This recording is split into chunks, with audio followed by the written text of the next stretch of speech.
إن الله وملائكته يصلون على النبي يا أيها الذين آمنوا صلوا عليه وسلموا تسليما اللهم صل على محمد وعلى لا حول ولا قوة إلا بالله العلي العظيم أعوذ بالله السميع العليم من الشيطان اللعين الرجيم بسم الله الرحمن الرحيم رب اشرح لي صدري ويسر لي أمري واحلل عقدة من لساني يفقهوا قولي حسبنا الله نعم الوكيل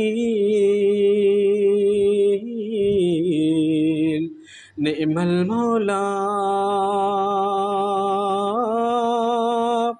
ونعم النصير الحمد لله الذي هدانا لدينه الذي ارتضى وسبيله الذي استفى ونصرنا لما يوجب الزلفة لديه والوصول إليه ثم الصلاة والسلام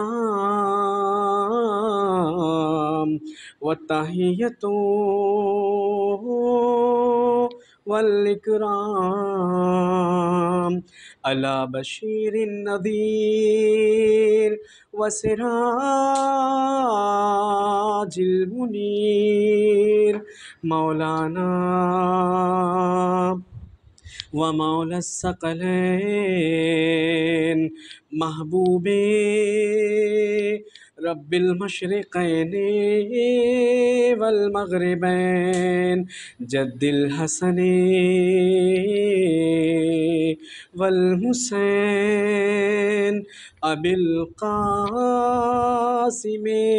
محمد اللهم صل على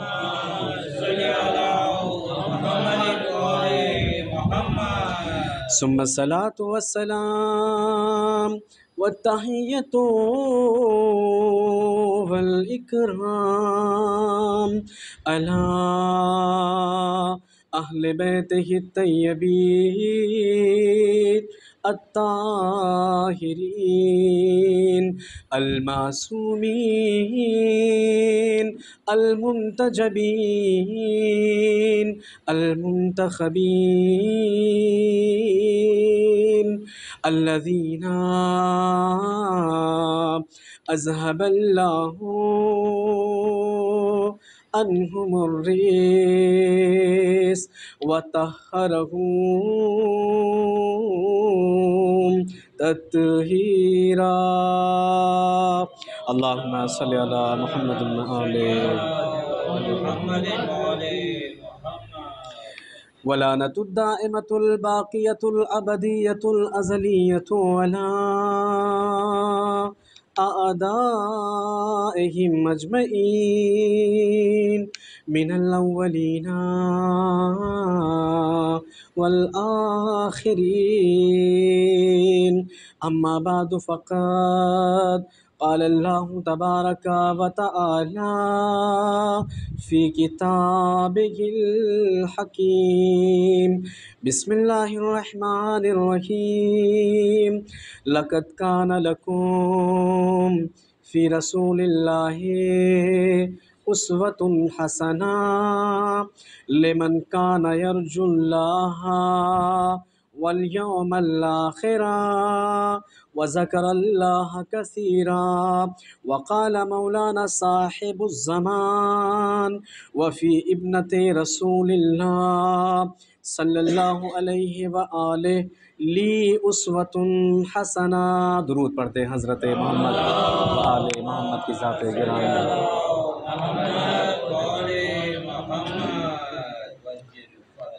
قبل اس کے کہ کوئی معروضہ آپ محترم اور معزز احباب کے اذہان کے گوش گزار کروں، گزارش ہے ایک مرتبہ سورہ الحمد اور 3 مرتبہ سورہ توحید کی تلاوت فرما کر بالخصوص بانی مجلس صاحب مجلس کے مرحومین اور من جملہ تمام مومنین اور مومنات کی ارواح کو ہدیہ ثواب فرمائیں۔ بسم اللہ الرحمن الرحیم۔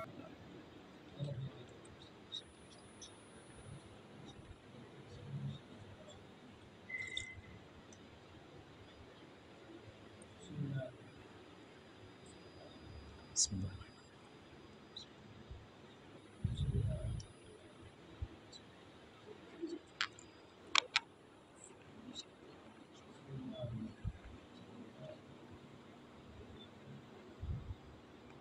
صلوات پڑھ دیں محمد و آل محمد کی ذات گرامی پر۔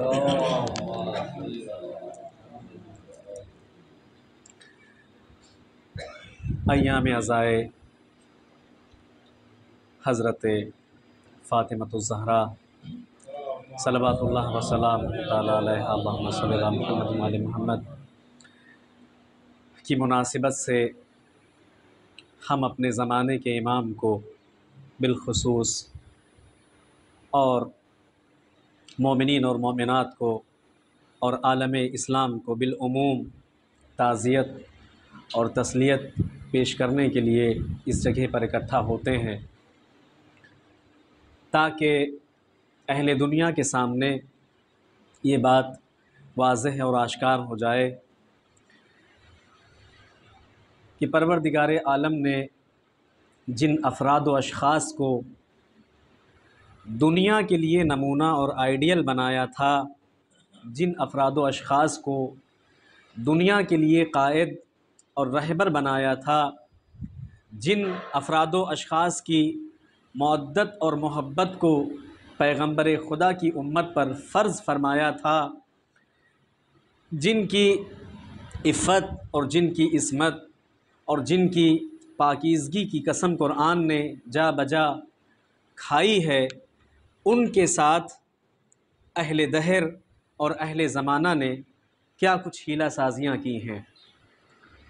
ان مجالس کا اہم مقصد جو ہمارے پیش نظر ہوتا ہے وہ یہی ہوتا ہے کہ ہم فضائل، مناقب اہل بیت علیہ الصلوۃ والسلام کو بیان کریں اور اسی کے ضمن میں جو راس مطلب اور راس گفتگو ہماری ہوتی ہے وہ ان کے مصائب کو ذکر کریں، ان کی تکلیفوں کو بیان کریں، ان پر ڈھائے جانے والے مظالم کا تذکرہ کریں کہ یہ دنیا کے سب سے افضل ترین لوگ تھے، سب سے نیک، سب سے پارسا، جن کی تہذیب کی جیسی کہیں تہذیب نہیں ملتی، جن کے ثقافت کے جیسی کہیں ثقافت نہیں ملتی، جن کے تمدن کے جیسا کہیں تمدن نہیں پایا جاتا، مگر زمانے نے ان کے ساتھ کیا کیا اور کیوں کیا۔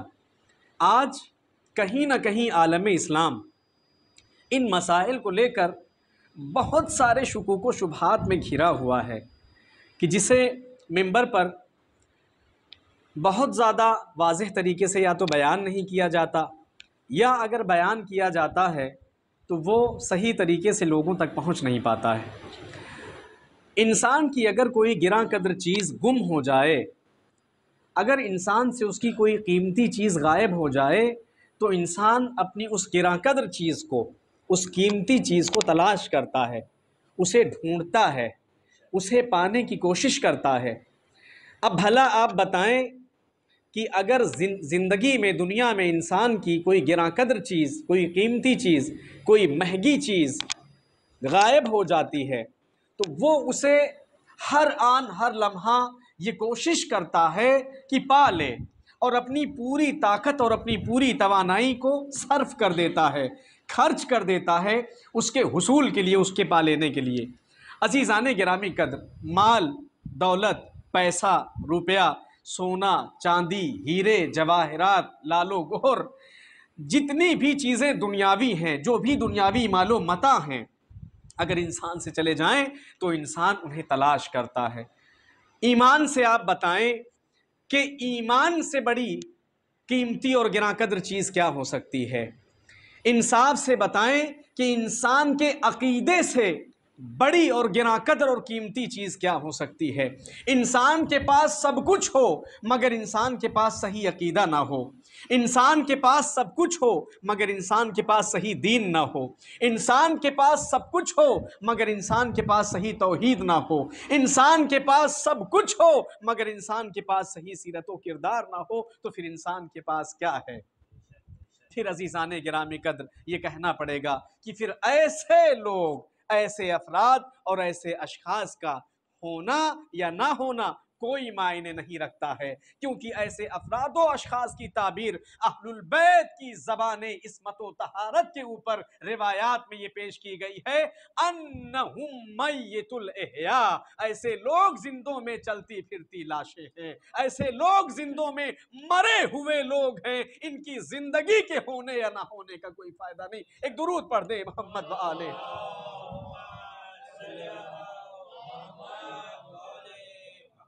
ایمان و عقیدہ کسی بھی ہیرے، کسی بھی جواہر، کسی بھی لال و گوہر، کسی بھی سونے اور چاندی کا مقابلہ نہیں کر سکتا۔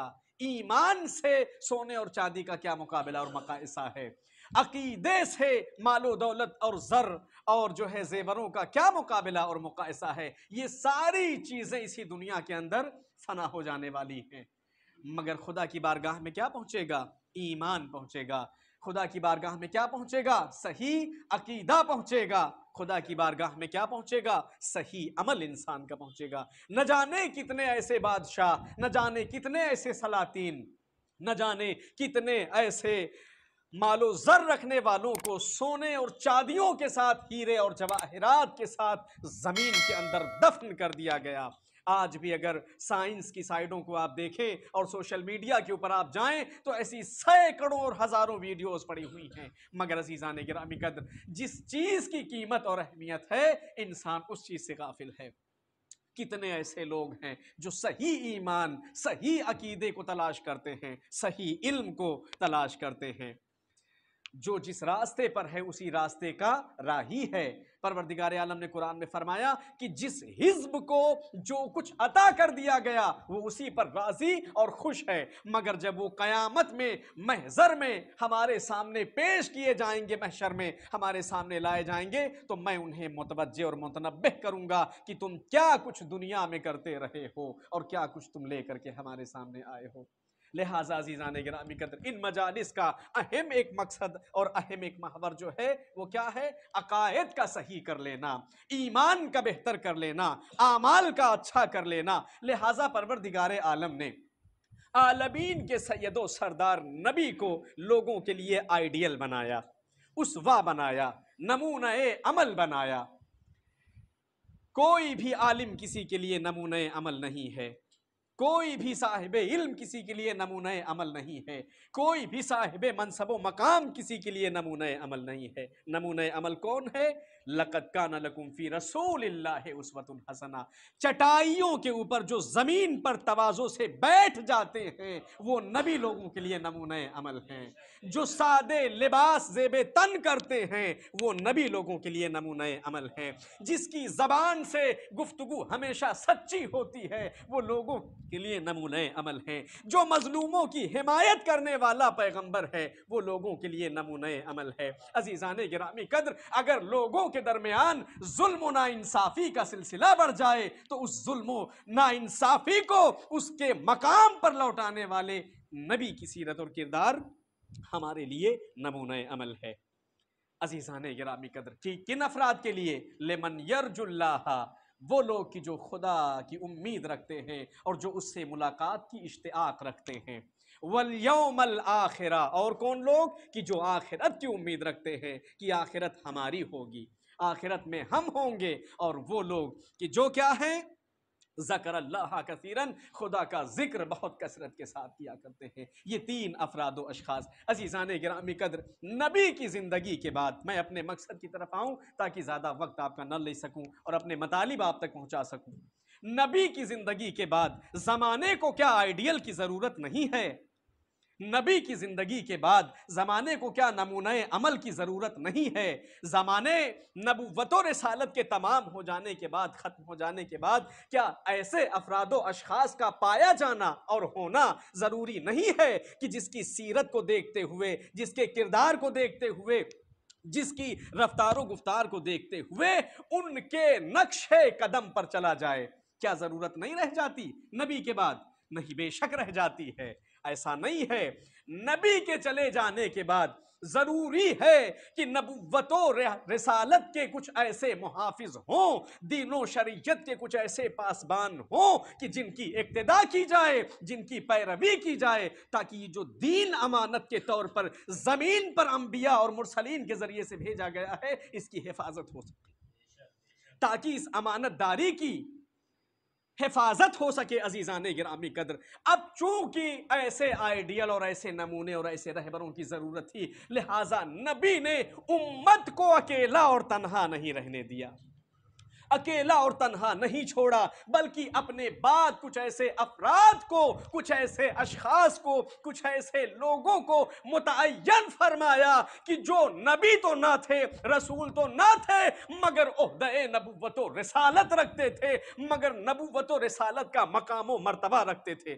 عزیزان گرامی قدر ان کی رفتار، ان کی گفتار، ان کی سیرت، ان کا کردار، ان کا چال چلن، ان کا طور طریقہ، ان کا اٹھنا بیٹھنا، ان کا بولنا چالنا، ان کا لوگوں کے ساتھ معاشرت کرنا، ان کا لوگوں کے ساتھ تعامل کرنا نبی کے جیسا تھا۔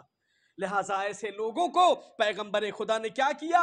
اپنا آئیڈیل بنایا، اپنا نمونہ بنایا، اپنا اسوہ بنایا۔ کس کے لیے؟ امت کے لیے۔ عزیزان گرامی قدر اپنے بعد آپ دیکھیں، چور آئیڈیل نہیں بن سکتا، ڈاکو آئیڈیل نہیں بن سکتا، ظالم آئیڈیل نہیں بن سکتا، نا انصافی کرنے والا آئیڈیل نہیں بن سکتا، خیانت کرنے والا آئیڈیل نہیں بن سکتا، بد کردار آئیڈیل نہیں بن سکتا، بد چال چلن آئیڈیل نہیں بن سکتا۔ آئیڈیل بننے کے لیے ایسی سیرت اور ایسے کردار کی ضرورت ہے کہ جس کی اقتداء اور پیروی کی جائے تو آپ زمین پر ہوں اور ملک آسمان کے اوپر فخر و مباحات کر رہے ہوں۔ عزیزان گرامی قدر تو ایسے افراد اور ایسے اشخاص کی ضرورت تھی کہ جنہیں پیغمبر خدا اپنا آئیڈیل اور اپنا نمونہ اپنی امت کے لیے بنا کر کے جاتے، اور نبی نے ایسا کیا، نبی نے ایسا بنایا، نبی نے ایسا چھوڑا۔ اب یہ امت کے لیے ضروری تھا کہ وہ ان کو تلاش کرتے۔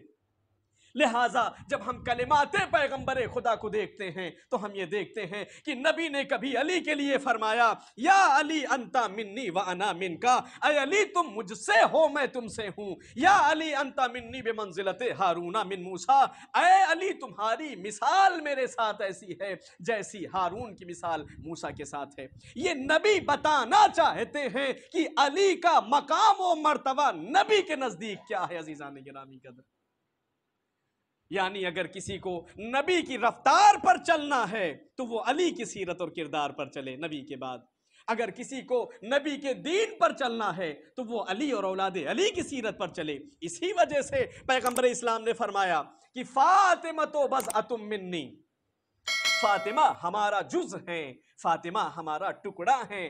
جملے کو بدل کر کے کہوں کہ یہ جز، یہ ٹکڑا جسم کا جز نہیں ہے، یہ جسم کا ٹکڑا نہیں ہے، ورنہ نبوتوں کی، رسالتوں کی تاریخیں گواہ ہیں، کبھی کسی نبی نے اپنی اولاد کے لیے یہ نہیں کہا کہ میرا فلاں بیٹا میرا ٹکڑا ہے، میری فلاں بیٹی میری ٹکڑا ہے۔ نہیں عزیزان گرامی قدر، یہ اگر ملتا ہے تو سید و سردار انبیاء و مرسلین کی زندگی میں ملتا ہے کہ فاطمہ کے لیے کہا بضعۃ منی، میرا ٹکڑا ہے، جزء رسالت ہے۔ منیت سے یہ بتانا چاہتے ہیں کہ مقام دو شہزادیے دو جہاں، شہزادیے دو عالم کیا ہے۔ یہ کس طریقے سے عالمین کی عورتوں کے لیے، عالمین کے لوگوں کے لیے آئیڈیل اور نمونہ بنیں گی؟ امام زمانہ نے یہی تو کہا جو حدیث ہم نے آیت کے بعد تلاوت کی ہے، امام مہدی صلوات اللہ وسلامہ تعالی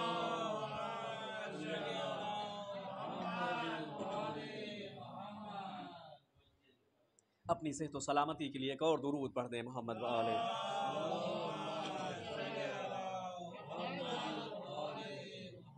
تو عزیزان گرامی قدر، یہاں پر نبی نے جو شہزادی کے لیے فرمایا کہ میری بیٹی میرا حصہ ہے، میری بیٹی میرا ٹکڑا ہے، یہ حصہ اور ٹکڑا ہونے کا مطلب کیا ہے؟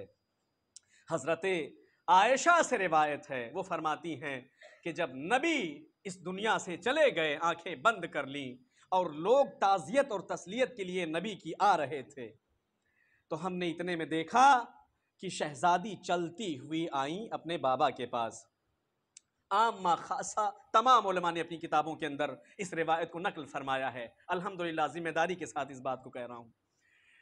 اس کے بعد کہتی ہیں کہ خدا کی قسم ہم نے کسی کو بھی اتنا مشابہ نبی سے اپنی زندگی میں نہیں پایا۔ فاطمہ چل رہی تھی تو ایسا محسوس ہو رہا تھا کہ جیسے پیغمبر چل رہے ہوں۔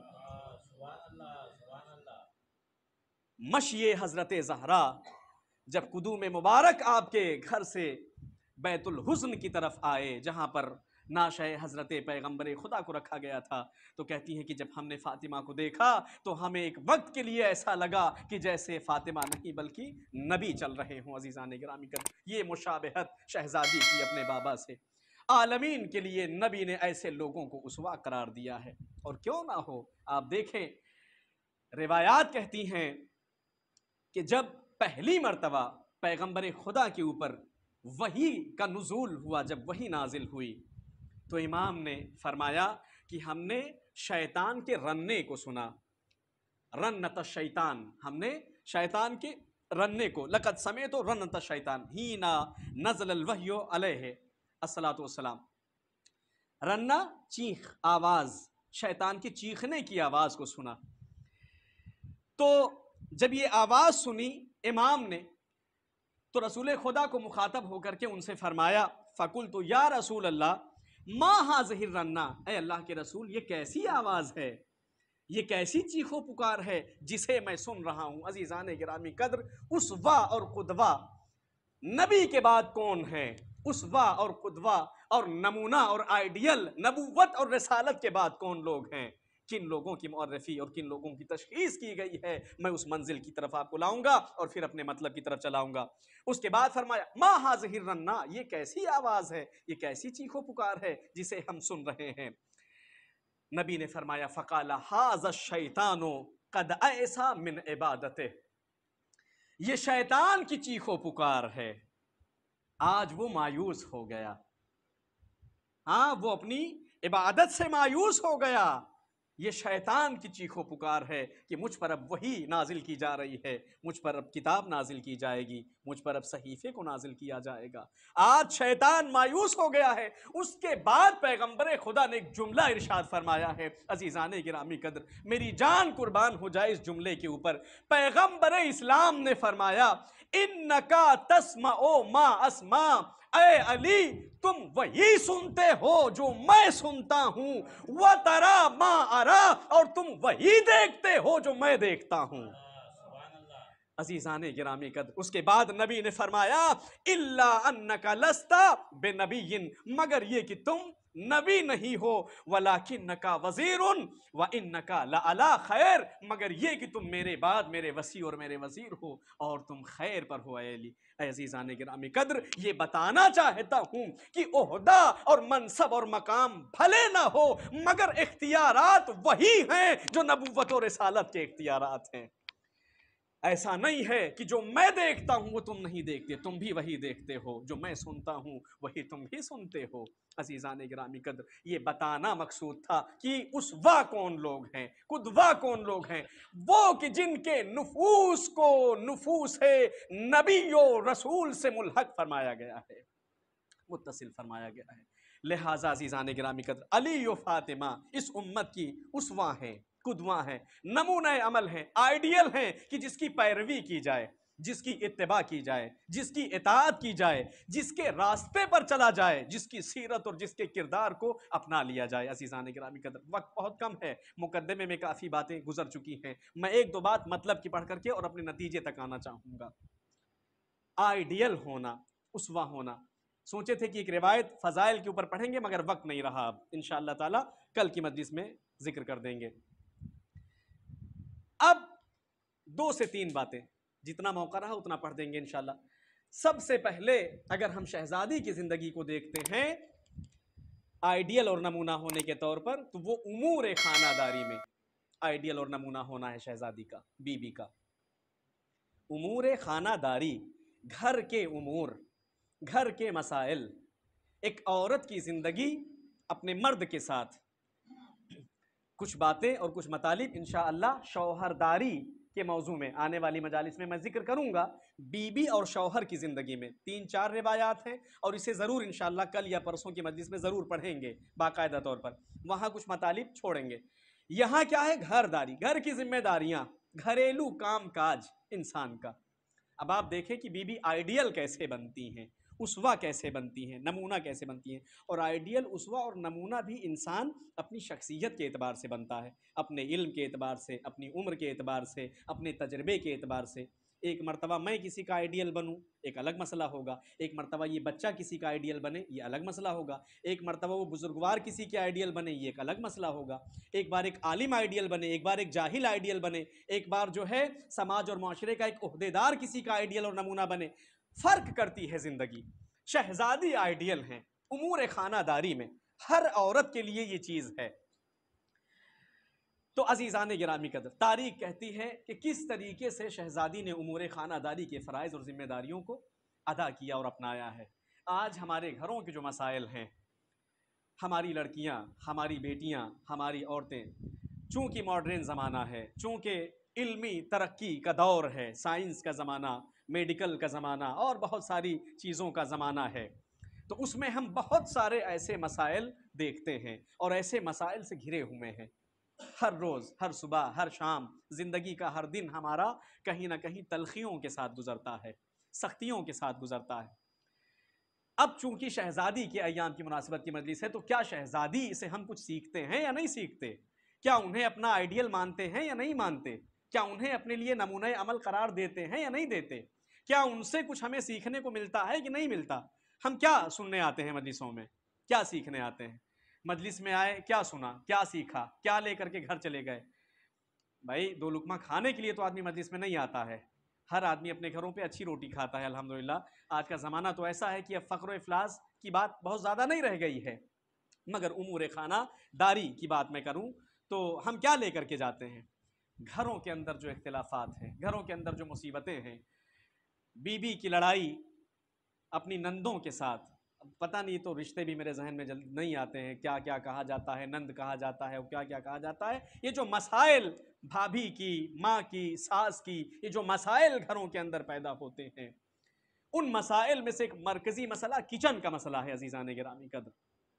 کھانا کون بنائے، برتن کون دھوئے، جھاڑو کون لگائے، کپڑا کون صاف کرے، صوفہ کون صاف کرے، مصلی کون صاف کرے، اور اس طریقے کے مسائل۔ آپ دیکھیں، میں روایت ایک پڑھنا چاہوں گا اور اس روایت کو ہی شاید پڑھ کر کے کسی مقصد تک آپ کو لے کر کے چلوں کہ امام معصوم صلوات اللہ وسلامہ تعالی علیہ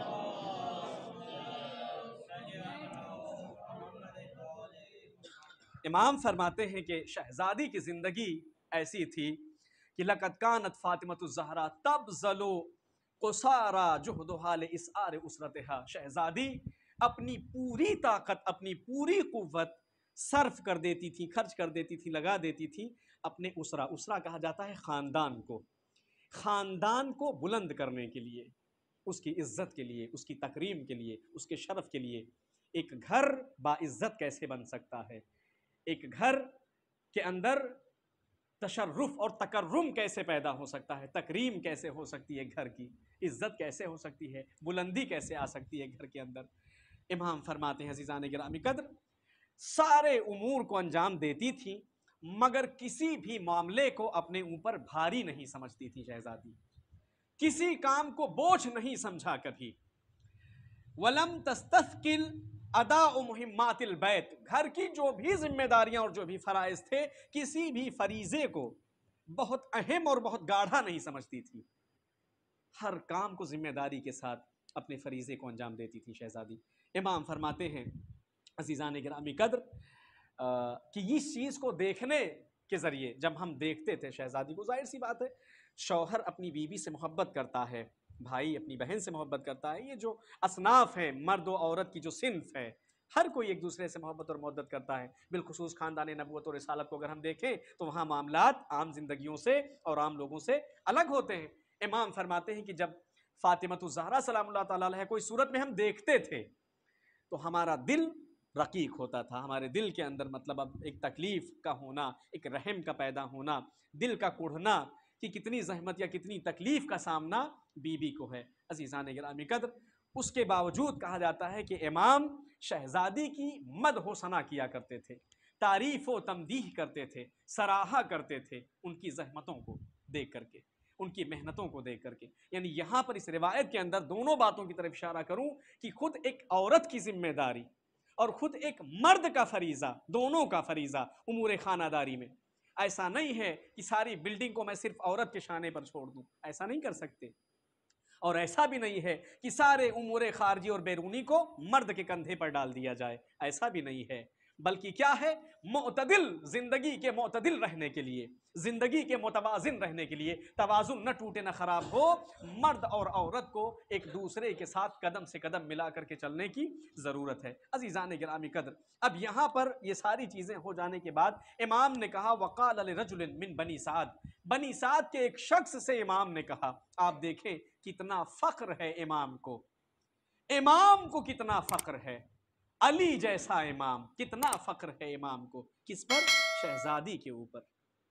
رہا نہ گیا امام سے، بنی سعد کے ایک شخص نے، اب ظاہر سی بات ہے اس روایت میں اس شخص کا نام ذکر نہیں کیا گیا ہے، لیکن یقیناً نام موجود ہوں گے روایات کے اندر، اور جس سے ذکر کیا وہ ایسا ویسا آدمی نہیں ہوگا کہ جس سے امام یہ باتیں کر رہے ہیں۔ کہا الا احدثک انی و ان فاطمہ، کیا میں تم سے گفتگو نہ کروں اپنے بارے میں اور شہزادی فاطمہ بنت رسول کے بارے میں؟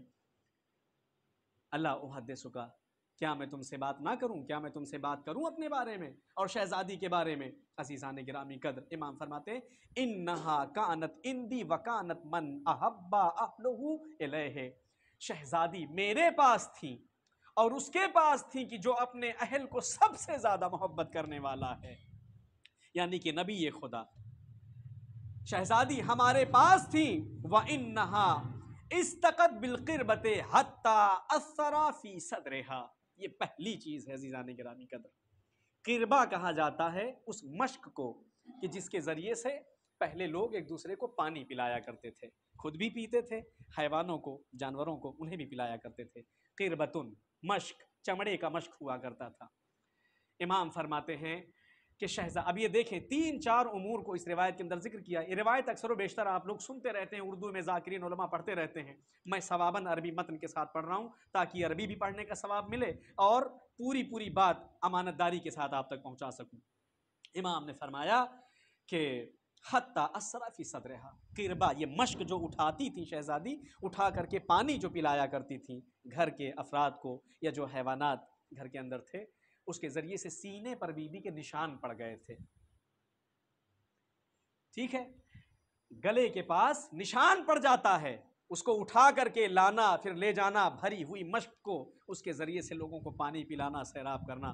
آج 2 کلو 4 کلو کا سامان اگر کوئی بازار سے خرید کر کے لے کر کے آ جائے تو پورے گھر کو اپنے سر پہ اٹھا لیتا ہے، 4 گھنٹے تک پھر بستر پر سوتا ہے کہ اب مجھ سے کوئی بات نہ کرنا ورنہ خیر نہیں ہوگی تمہاری، کیونکہ میں بہت تھکی ہوئی ہوں۔ عزیزان گرامی قدر، ایسا نہیں ہے، نہیں، میں اپنی بیویوں سے، اپنی بیٹیوں سے، اپنی بہنوں سے، اپنی عورتوں سے اور حضرت زہرا کی خادمہ اور کنیزوں سے یہ کہنا چاہتا ہوں کہ ہمیں اس مقام سے عبرت لینے کی ضرورت ہے، عبرت حاصل کرنے کی ضرورت ہے۔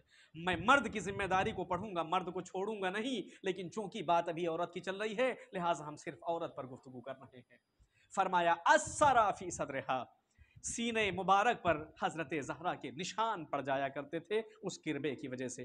اس کے بعد امام نے فرمایا وَتَحْنَتْ بِرَّهَا حَتَّى مَجَلَّتْ يَدَاهَا، ہاتھوں سے چکی کو پیسا کرتی تھی، چکی کے ذریعے سے دانے کو پیسنا، چنا پیسنا، اور جو بھی چیزیں اس زمانے میں ہوا کرتی تھیں کھانے پینے کے لیے، اشیاء کو، چیزوں کو مہیا کرنا، بچوں کے لیے، شوہر کے لیے، مہمانوں کے لیے، مہمانوں کے لیے، اور اپنے حیوانوں کے لیے بھی، جو جاندار حیوان گھروں میں ہوا کرتے تھے اس وقت، یہ جو چکی پیسا کرتی تھی، امام فرماتے ہیں کیا ہوتا تھا؟ حتی مجلت یداہا، اس کے ذریعے سے ہاتھ زخمی ہو جایا کرتے تھے۔ مجلت کہا جاتا ہے کہ جب کسی سخت کام کو کیا جائے تو اس کام کی وجہ سے ہاتھ یا تو سخت ہو جائے یا سخت نہ ہو، بلکہ گوشت اور یہ جو جلد ہے اس کے درمیان جدائی پیدا ہو جائے اور اس کے درمیان پانی بھر جائے، جسے ہم چھالے سے تعبیر کرتے ہیں، جسے ہم آبلہ کہتے ہیں، زخمی ہو جانا اس طریقے سے۔ چکی پیسا کرتی تھی، پانی پلانے کی بھی ذمہ داری، چکی پیسنے کی بھی ذمہ داری ہے عزیزان گرامی قدر۔ اس کے بعد میں امام فرماتے ہیں وَكَسَحَتِ الْبَيْتِ حَتَّى اِغْبَرَّتْ ثِيَابَهَا، گھر کو جھاڑو دیا کرتی تھی، گھر کو جب صاف کرتی تھی، کوڑا کرکٹ جو گھر کی اس طریقے کی چیزیں پڑی ہوئی ہوتی ہیں، جب اس کو نظیف کیا جاتا ہے، پاک کیا جاتا ہے، صاف کیا جاتا ہے، امام فرماتے ہیں اِغْبَرَّتْ ثِيَابَهَا، تو جو لباس زیب تن ہوتا تھا وہ خاک آلود ہو جاتا تھا، گرد دھول سے اٹ جایا کرتی تھی۔ اس کے بعد امام نے فرمایا وَأَوْقَدَتِ النَّارُ تَحْتَ الْقِدَرِ، جب برتنوں کے نیچے آگ جلاتی تھی، برتنوں کو رکھ کر کے، حَتَّى دَكَنَتْ ثِيَابَهَا، تو اس آگ کی وجہ سے بھی یہ کیا ہوتا تھا؟ ثیاب شہزادی کا میلا ہو جایا کرتا تھا عزیزان گرامی قدر۔ تین چار چیزوں کا مولا نے ذکر فرمایا، اس کے بعد فرمایا فَأَصَابَهَا مِنْ ذَلِكَ ضَرَرٌ شَدِيدٌ، اس کے ذریعے سے شہزادی کو بڑی تکلیف ہوتی تھی، بڑی تکلیف پہنچتی تھی۔ مطلب تو ہم پڑھ کر کے اپنا ذکر کریں گے آگے کی روایت میں، لیکن یہاں روک کر کے یہ بات ہم کہیں کہ آپ دیکھیں کہ اسوہ کس طریقے سے عورت بن سکتی ہے، نمونہ کس طریقے سے ایک عورت بن سکتی ہے، آئیڈیل کس طریقے سے ایک بیٹی بن سکتی ہے۔ آئیڈیل یہ ہے میں کتنا پڑھا لکھا ہوں، میں کتنا پیسے روپے والا ہوں، میں کتنا نازک اور نرم اور ملائم ہوں، میں کتنا ماڈرن ہوں۔ عزیزان گرامی قدر، کیا فرق پڑتا ہے آپ کے ماڈرن ہونے سے؟ رسول سے بڑا ماڈرن کون ہے؟ کون ہو سکتا ہے؟ اسلام نے ماڈرنٹی کی کوئی بھی چیز نہیں چھوڑی ہے، آنکھوں کے سرمے سے لے کر کے اور پیر اور سر کے بال اور مونچھوں کے تراشنے تک ہر شے کو اسلام نے بیان کیا ہے۔ اسلام سے زیادہ بڑی ماڈرنٹی کس کے ہاں پائی جاتی ہے عزیزان گرامی قدر؟ مگر ہم کیا کرتے ہیں؟ فوراً ہی اپنے دامن کو جھاڑنے لگتے ہیں۔ نتیجہ کیا ہوتا ہے؟ گھر تباہ ہونے لگتا ہے۔ نتیجہ کیا ہوتا ہے؟ باپ الگ پریشان، بیٹا الگ پریشان، شوہر الگ پریشان، محلے کے لوگ الگ پریشان۔ یہ کیا ہے؟ یہ اسوہ اور قدوہ اور یہ نمونہ عمل کی اقتداء اور پیروی نہ کرنے کا نتیجہ ہے۔ بی بی سے بڑا آئیڈیل کون ہو سکتا ہے عزیزان گرامی قدر؟ عالمین کے سید و سردار ہیں باپ، عالمین کے سید و سردار ہیں۔ کس چیز کی کمی ہے عزیزان گرامی قدر؟ ہزاروں ہزار خادموں کی صف لگا سکتا ہے جو نبی۔ دیکھیے گا کہ جب شہزادی کا شکوہ کیا گیا ہے پیغمبر خدا کی خدمت میں تو پیغمبر نے کس طریقے سے شہزادی کو جواب دیا اور کیا انتظام فرمایا۔ تو یہ زندگی جو بی بی کی ہے وہ ہمارے لیے کیا ہے؟ آئیڈیل اور نمونہ عمل ہے۔ فَقُلْتُ لَهَا، امام فرماتے ہیں ہم نے بی بی سے کہا لَوْ أَتَيْتِ أَبَاكِ فَسَأَلْتِيهِ خَادِمًا يَكْفِيكِ ذَرَّ مَا أَنْتَ فِيهِ مِنْ هَذَا الْعَمَلِ، امام نے فرمایا اے کاش، اے میری بی بی، اے شہزادی، اے سیدہ، اگر آپ اپنے بابا سے اس مسئلے میں گفتگو کرتی، بات کرتی اور ان سے سوال کرتی کہ وہ آپ کے لیے ایک خادم کا انتظام کر دیتے تو یہ جو مشکلات آپ کو پیش آتی ہیں امور خانہ داری میں، یہ مشکلات آپ کی برطرف ہو جاتی۔ اچھا بیٹی تھی ملکۃ الارض والسماء، زمین و آسمان کی ملکہ، ملکۃ العرب، عزیزان گرامی قدر۔ فأتت النبی، آئی شہزادی نبی کے بعد، امام نے کہا، شوہر نے کہا تو کہا ٹھیک ہے بابا سے ہم اس بات کو کہیں گے۔ فأتت النبی، نبی کے پاس آئیں، فوجدت عنده حداسا فاستحت فانصرفت، جب نبی کی خدمت میں پہنچی تو دیکھا کہ وہاں کچھ لوگ بیٹھے گفتگو کر رہے تھے، بات چیت ہو رہی تھی، تو فستحت، شہزادی نے حیا محسوس کیا. کیا کیا؟ حیا محسوس کیا. کتنے علوم ان روایات کے اندر ہیں، اگر میں ساری باتوں کی شرح کرنے بیٹھ جاؤں تو صرف اس ایک روایت پر پوری رات نکال دیا جا سکتا ہے. کتنے آداب، کتنے اخلاق، کتنی چیزیں. حاجتوں کو پیش کرنے کا طریقہ کیا ہے؟ اولاد اپنے ماں باپ کی خدمت میں جب اپنی حاجت کو پیش کرے تو کیسے پیش کرے، اس کا طریقہ کیا ہونا چاہیے. شہزادی کی زندگی اسوہ اور آئیڈیل اور نمونہ عمل ہے. باپ کی خدمت میں آئی ہیں، کام ادھر ختم ہو چکا ہے، اب باپ کی خدمت میں آئی ہیں، خادم چاہتی ہیں. طریقہ سوال دیکھو. آج کے بیٹے اور آج کی بیٹیاں جو اپنے باپ سے، اپنی ماں سے، اپنی والدہ سے، والد سے جب سوال کرتے ہیں، کسی چیز کو طلب کرتے ہیں تو ان کے طور طریقے کیا ہیں. میں یہ نہیں کہتا کہ 100% سب کچھ تباہ و برباد ہے، نہیں. میں اس 40% یا اس 50% طبقے کی بات کر رہا ہوں کہ جس میں سماج و معاشرہ ہمارا آج مبتلا ہے اس دور اور زمانے میں. الحمدللہ جن کے گھروں کے نظام اچھے ہیں، الحمدللہ اسے شکر ادا کرنا چاہیے، سجدہ کرنا چاہیے خدا کی بارگاہ میں کہ الحمدللہ ایسی اولادیں عطا کی ہیں کہ جو آنکھوں کے لیے ٹھنڈک اور دلوں کے لیے سرور اور سکون کا سبب ہے. مگر عزیزان گرامی قدر، جن گھروں میں مسائل اجڑے ہوئے ہیں، جن گھروں میں مسائل تباہ ہیں، تو آپ دیکھیں ماں باپ سے سوال کرنے کا، مانگنے کا طریقہ کیا ہے. دیکھا کہ کچھ لوگ بیٹھے ہوئے تھے، یہاں تو کچھ نہیں دیکھتے ہیں کہ باپ کی عزت چلی جائے گی، کہ ماں کی عزت چلی جائے گی، کہ گھر کی عزت و آبرو سب تباہ ہو جائے گی. وہیں بھرے مجمع میں اپنا سوال اور اپنا مسئلہ رکھتے ہیں. شہزادی آئیں، جب دیکھا کہ کچھ لوگ بیٹھے گفتگو کر رہے ہیں، فانصرفت، تو پلٹ گئیں. فاستحت، حیا محسوس کیا کہ کیسے میں اپنی بات بابا کے سامنے رکھوں.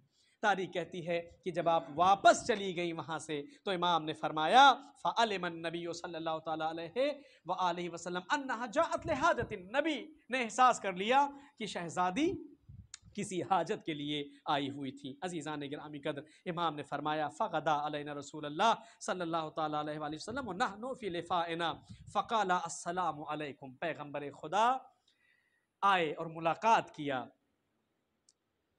شہزادی سے اور امام سے، اور درود و سلام بھیجا. اور درود و سلام بھیجنے کے بعد وہاں پر جب نبی سے امام نے بیٹھنے کے لیے کہا، شہزادی نے بیٹھنے کے لیے کہا، تو نبی بیٹھنا نہیں چاہتے تھے. کچھ مصروفیت ہوگی، کہیں جانا ہوگا، کسی وفد کا انتظار ہوگا یا جلدی ہوگی.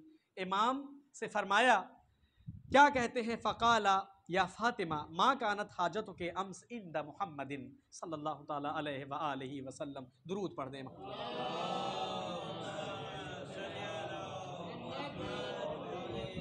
میری بیٹی، آپ کے بابا کے پاس کیا حاجت و ضرورت آپ کی تھی؟ کس لیے آپ کل ہمارے پاس آئی تھی؟ اب ظاہر سی بات ہے دوسرے دن نبی آ رہے ہیں، نہیں موقع ملا، نہیں آ سکے، دوسرے دن آ رہے ہیں. فغدا، دوسرے دن. کیا حاجت اور کیا ضرورت آپ کی تھی؟ قال الامام فخشیت ان لم تجبه ان یقوم.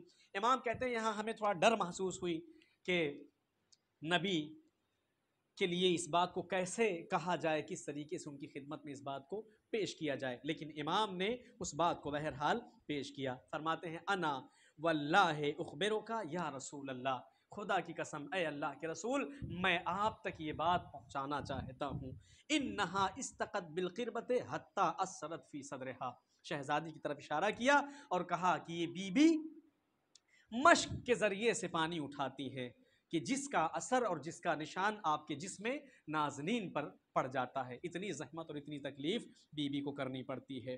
اس کے بعد امام نے فرمایا وجرت بالرہا حتی مجلت یداہا، چکیاں پیستی ہیں، ہاتھوں میں چھالے پڑ جاتے ہیں. اس کے بعد امام نے فرمایا وکسحت البیت حتی غبرت ثیابہا، گھر کی جب صاف صفائی کرتی ہیں تو لباس میلے ہو جاتے ہیں، دھول اور گرد سے اٹ جاتی ہیں، اور جب آگ روشن کرتی ہیں تو ان کے لباس عزیزان گرامی قدر کیا ہو جاتے ہیں؟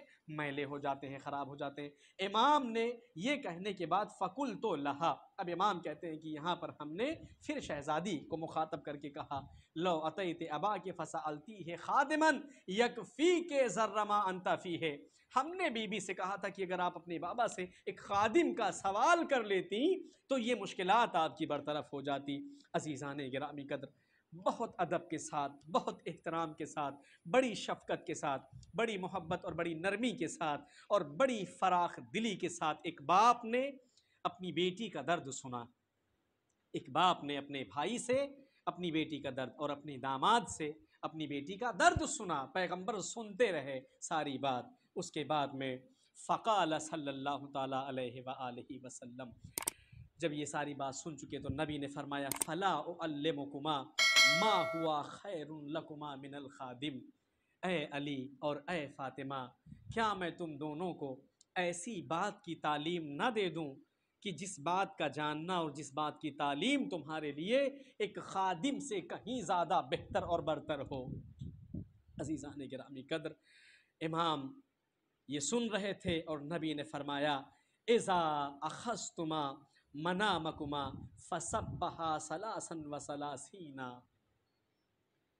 اے علی سنو، خادم کی ضرورت نہیں ہے، دن بھر کے جب تھکے ہارے اپنے بستر پر جاؤ، اور جب تم اپنے بستر پر اپنے آپ کو قرار دو، جب لیٹنے کا سونے کا تمہارا ارادہ ہو جائے، اے میری بیٹی، اے میری لخت جگر، فسبحا ثلاثا وثلاثین، تو تم پروردگار عالم کی 33 بار تسبیح کرو۔ کتنی بار؟ 33 بار۔ ثلاثا وثلاثین وَأَحْمَدَ ثَلَاثًا وَثَلَاثِينَ، اور پروردگار عالم کی یہ سبحہ یعنی سبحان اللہ سبحان اللہ سبحان اللہ تسبیح کرنا، اس کے بعد احمدہ، اور پروردگار عالم کی حمد و ثنا بجا لاؤ، ثلاثا وثلاثین مرہ، 33 بار الحمدللہ الحمدللہ الحمدللہ۔ ہم نماز میں جب تسبیح پڑھتے ہیں تو اللہ اکبر اور اس طریقے سے تسبیح پڑھتے ہیں، وَكَبَّرَ أَرْبَعًا وَثَلَاثِينَ، اور 34 بار تکبیر بلند کرو، اللہ اکبر اللہ اکبر۔ کتنی عجیب بات ہے کہ دن بھر کھا کر پی کر اپنے فرائض کو، اپنے واجبات کو انجام دینے کے بعد تھک کر ہار کر جب انسان اپنے بستر پر آئے وضو کر کے، انشاءاللہ تعالی زندگی رہی اور میرے ذہن میں اگر رہا تو 8 حصوں میں روایت کو بیان کیا گیا ہے، اور انشاءاللہ اس روایت کو اسباغ وضو اور ان تمام چیزوں کی باتوں کو وہاں ذکر کیا گیا ہے، میں نقل کروں گا کسی روایت کی ضمن میں۔ وہاں پر فرمایا، نبی نے جب یہ بات فرما دی تو عزیزان گرامی قدر یہاں پر کیا ہوا، امام نے شہزادی سے فرمایا، امام شہزادی کی طرف متوجہ ہوئے، اور متوجہ ہونے کے بعد کہتے ہیں کہ اے بی بی، اے سیدہ، اے شہزادی، آپ دنیا چاہتی تھیں اور آپ کے بابا نے آپ کو دنیا کے عوض آخرت عطا فرما دی ہے۔ ایک صلوات پڑھ دیں محمد و آل محمد کی ذات گرامی پر۔ عزیزان گرامی قدر، روایت ختم ہو گئی مگر بات ختم نہ ہوئی۔ تربیت کے کتنے پہلو اس روایت سے نکل جاتے ہیں۔ محنت اور مشقت کا سلسلہ آپ نے دیکھ لیا، اس کے بعد کسی حاجت کو طلب کرنے کا طریقہ آپ نے دیکھ لیا، اور اس کے بعد جو تیسرا مرحلہ میرے اس روایت میں ورود کا تھا وہ کیا تھا، عطا کرنے کا طریقہ کیا ہے۔ ایک باپ اپنے بچوں کو کیا عطا کر سکتا ہے، ایک ماں اپنے بچوں کو کیا عطا کر سکتی ہے۔ یہی چیزیں ہیں جو ہم اپنے بچوں کو تعلیم، اپنے بچوں کو تربیت کرتے ہیں۔ سونا پہناؤ اور چاندی کے اوپر انہیں سلاؤ، ہیرے اور جواہرات کے لباس انہیں پہناؤ، مگر عزیزان گرامی قدر علم کے جیسی کوئی میراث نہیں ہے۔ لا شرف کا شرف العلم، علم کے شرف کے جیسا کوئی شرف نہیں ہے، اور ادب کے میراث کے جیسی کوئی میراث نہیں ہے۔ عزیزان گرامی قدر، بچوں کی تربیت اور بچوں کی تعلیم ایسے نمونہ عمل کے ساتھ ہونی چاہیے کہ جو ہمارے اور آپ کے لیے چین و سکون کا سبب بنے۔ کیسا نمونہ شہزادی اپنے باپ کے لیے ہیں کہ نبی نے فرمایا اِنَّا فاطمۃ بہجۃ قلبی۔ عزیزان گرامی قدر، بے شک فاطمہ اپنے باپ کے دل کا سرور ہے۔ بہجت سرور قلب کو کہا جاتا ہے، فرحت قلب کو کہا جاتا ہے۔ میں عزیزان گرامی قدر اس مضمون کی روایت کو شوہرداری کے جب مسئلے کو چھیڑوں گا تو وہاں لا کر کے ذکر کروں گا، پھر وہاں شوہر اور بیوی کی زندگی میں آپ کو بیان کروں گا کہ دیکھیے گا کہ کیا مسئلے نمونہ عمل کے طور پر شہزادی نے اور اہل بیت علیہ السلام نے ہمارے لیے چھوڑے ہیں۔ تو یہاں پر ہم نے دیکھا کہ جو دنیا عطا کر سکتا تھا اس نے دنیا سے بہتر چیز کو عطا کیا، آخرت عطا کر دی۔ عزیزان گرامی قدر، یہ چیزیں کب ہوں گی؟ جب ہم صبر کی تعلیم، جب ہم شکر کی تعلیم، جب ہم قناعت کی تعلیم، جب ہم توکل کی تعلیم اپنے بچوں کو دیں گے اور انہیں سمجھائیں گے، ان کی میننگز کو، جب ان کی ڈیفینیشنز وہاں پہ ہم کریں گے، جب ان کے سامنے ایکسپلین کریں گے، ان چیزوں کو واضح کریں گے، آشکار کریں گے کہ یہ چیزیں کیا ہیں اور ان چیزوں کی ضرورت ہماری زندگیوں میں کیوں ہے۔ مجلس میں آئے، محفل میں آئے، کھانا کھایا، پانی پیے، ہنسے بولے چلے گئے، گھر پہنچے تو گھر جہنم بنا ہوا ہے، گھر میں سکون نہیں ہے۔ عزیزان گرامی قدر، اسوہ ہیں، نمونہ عمل ہیں، آئیڈیل ہیں۔ فاطمہ تو نبی نے فرمایا انا فاطمہ روحی التی بین جنبیا، میرے پہلوؤں کے درمیان فاطمہ میری روح ہے۔ عزیزان گرامی قدر، کیا مقام اور کیا مرتبہ ہے۔ آج مجھے 3 چیزیں پڑھنا تھی لیکن اب وقت نہیں رکھتا کہ میں پڑھوں، اور ایک بات ہی پر اپنی گفتگو کو تمام کر کے اور گریز کرنا چاہتا ہوں۔ کیا مقام اور کیا مرتبہ ہے اہل بیت عصمت و طہارت کا، اور کس طریقے سے تربیت کا ایک نظام دیا جاتا ہے دنیا اور اہل دنیا کو، کہ اگر اس تربیت کو، اس نظام کو اپنا لیا جائے عزیزان گرامی قدر، تو ان مجالس، ان محافل، ان تبرکات، اور سب سے زیادہ اہم یہ جو زندگی کے قیمتی لمحات اور اوقات آپ اپنے نکال کر یہاں آ کر کے بیٹھتے ہیں، اس کا نتیجہ ہم تک اور آپ تک پہنچتا ہے۔ یہی مسئلہ اور یہی سلسلہ سابقہ امتوں میں بھی رہا،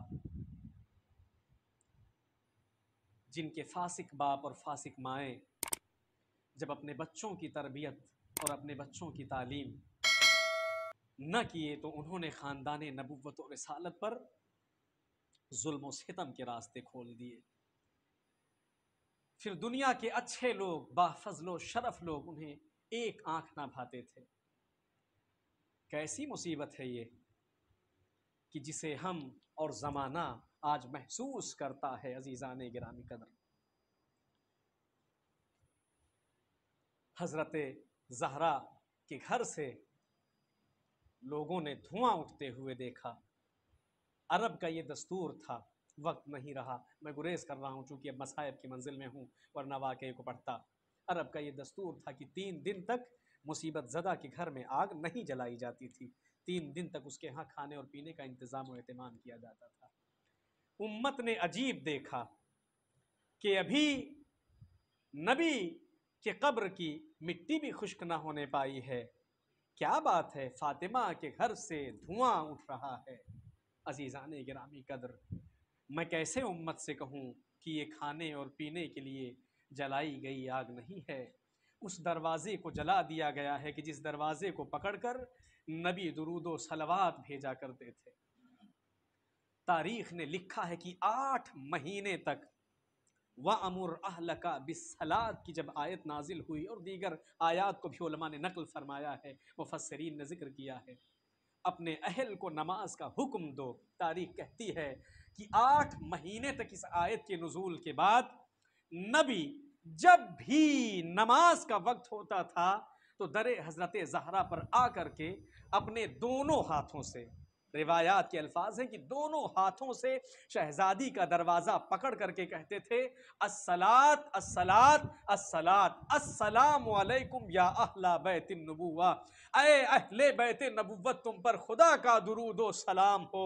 اے عزیزان گرامی قدر، جس گھر پر نبی درود و سلام لے کر آتے تھے اس گھر کو جلا دیا گیا، اس گھر پر آگ اور لکڑیاں لے کر لوگ اکٹھا ہو گئے، جمع ہو گئے۔ فاطمہ کی چیخیں آسمانوں کی سرحدوں تک ٹکرا رہی ہیں، حسن و حسین گریا کر رہے ہیں، علی جیسا شجاع آنکھوں سے اشک جاری ہیں مگر گلے میں رسی کا پھندا ہے۔ شہزادی نے عزیزان گرامی قدر اپنا غم بھلا دیا۔ تاریخ نے لکھا کہ جلتے ہوئے در کو بی بی کے اوپر گرا دیا گیا، اور یہ جو منافق امت کے لوگ تھے اس جلتے ہوئے در کے اوپر پیر رکھ کر اور درون خانہ داخل خانہ ہوئے، شہزادی چیختی پکارتی رہی عزیزان گرامی قدر مگر کسی نے کوئی پرواہ نہ کی۔ امام کی آنکھوں سے گریا جاری ہے، وصیت پیغمبر کے مطابق صبر کر رہے ہیں، بی بی اپنا غم بھول گئیں۔ ہاں عزیزان گرامی قدر، نبی کی بیٹی گریا کنا ہے مگر کوئی اس کے گریے کی فکر و پرواہ نہیں کرتا۔ جسم جل رہا ہے، گھر جل رہا ہے، بچے گریا کنا ہے مگر کوئی انہیں نہیں دیکھتا۔ میں کہوں گا کہ اے پیغمبر خدا، بی بی نے آپ کو پکارا ہے، کیا آپ شہزادی کی مدد کے لیے نہیں آئیں گے؟ یہ تو فاطمۃ الزہرا ہے کہ جس کے گھر کو آگ لگا دی گئی، یہ علی مرتضیٰ ہے کہ جن کے گلے میں رسی کا پھندا ڈال دیا گیا ہے۔ کل کیا ہوگا جب علی کے سر پر ضربت لگے گی اور علی کی داڑھی کو خون سے خضاب کر دیا جائے گا؟ کل کیا ہوگا جب حسن کے جنازے پر تیروں کی بارش کی جائے گی؟ کل کیا ہوگا جب حسین کے لاشوں کو گھوڑوں کی ٹاپوں سے پامال کر دیا جائے گا؟ نبی عجب نہیں کی فرمائیں گے، اے امت مسلمہ کے مومنوں، اے فریاد کرنے والوں، کیا تم میری حالت کو نہیں دیکھتے؟ اے کاش تم میری حالت کو دیکھتے کہ میرے جسم کے بال خاک آلود ہیں، میری آنکھوں سے اشک رواں دواں ہیں، اور میں اسی حزن و غم کی صورت میں خدا کی محضر میں قیامت میں کھڑا ہو کر کے اللہ کے انصاف کے دروازے کو کھٹکھٹاؤں گا کہ میری بیٹی نے امت کا کیا بگاڑا تھا، میرے بیٹوں نے امت کا کیا بگاڑا تھا۔ اے خدا میرے ساتھ انصاف کر، امت نے میری بیٹی کو ستایا ہے، امت نے میرے بچوں کو قتل کیا ہے، امت نے میری آل کے ساتھ ناانصافی کی۔ سَيَعْلَمُ الَّذِينَ ظَلَمُوا أَيَّ مُنقَلِبٍ يَنقَلِبُونَ وَلَعنَةُ الدَّائِمَةُ الْبَاقِيَةُ عَلَىٰ أَعْدَائِهِمْ أَجْمَعِينَ مِنَ الْأَوَّلِينَ وَالْآخِرِينَ۔ بسم اللہ الرحمن الرحیم۔